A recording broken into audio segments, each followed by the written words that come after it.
Alors Renault refait parler de lui, je te mettrai peut-être les informations ici.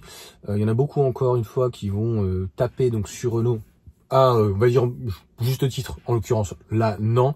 C'est-à-dire qu'il y a une simple mise à jour, en fait, du calculateur, mais même, ça pourrait être un problème du moteur ou autre, donc sur la Renault 5. À mon sens, ce n'est pas très grave. Je voulais en reparler. Pour moi, donc, je vous invite à aller voir donc la vidéo de FR Android, hein, avec Maxime Fontanier. Elle est juste presque parfaite. Il a fait quelques petites erreurs, mais bon, après, tu sais, il est parfait. Hein. Pendant 40 minutes, franchement, tenir comme ça, c'est pas forcément facile. Et puis de se dire, est-ce qu'on a dit une connerie ou pas. Donc c'est pratiquement une vidéo en direct, hein, qui n'a pas l'air d'être plus que ça coupé. Donc c'est pas forcément facile. Le problème du groupe Renault et de tous les constructeurs européens pour l'essentiel, je dis bien pour l'essentiel parce que il y a Volkswagen qui arrive quand même avec la Skoda Enyaq, Elroq, pardon, qui est plutôt pas mal en termes de rapport qualité-prix.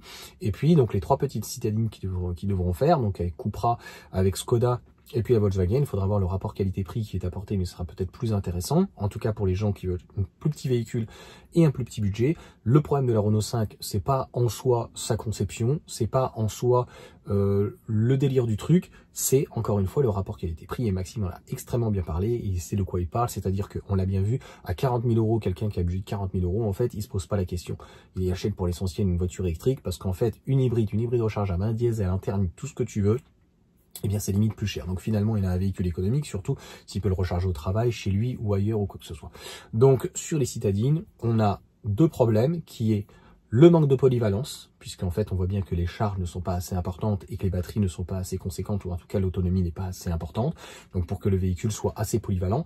Et en plus, entre guillemets, c'est pas un a contrario, mais c'est vraiment en plus du plus du plus. C'est-à-dire que là, tu avais déjà un boulet aux pattes, mais sur la deuxième patte, tu vois, on vient de te foutre un parpaing, on vient de te jeter dans la flotte, tu vois. La voiture est, entre guillemets, horriblement chère, tu vois. Et d'ailleurs, elle n'est pas en compétition avec des citadines, où on le voit bien que la Renault 5, grossièrement, si on devait la prendre plus ou moins full option, propre, on est aux alentours des 35 000 euros. Hors ou avec bonus, peu importe, 35, 36, 37, et que de l'autre côté, on a une Clio, par exemple, qui est en hybride tout full option, qui est de mémoire à 28 000 euros. Donc, on a pratiquement 10 000 euros donc en équivalent.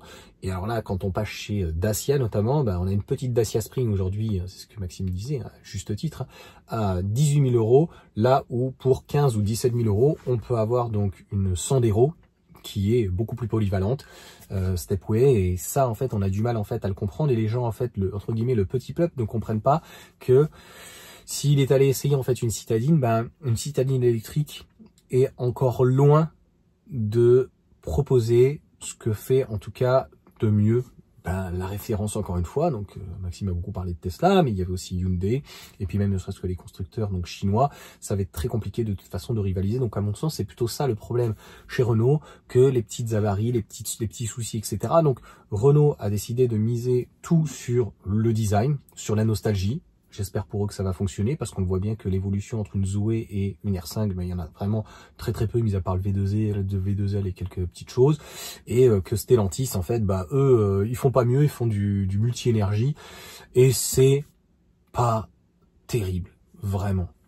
Donc c'est pire, hein. De toute façon, on sait très bien qu'une 208, c'est horriblement cher. Le 3008 est cher, mais au moins il a au moins une polyvalence.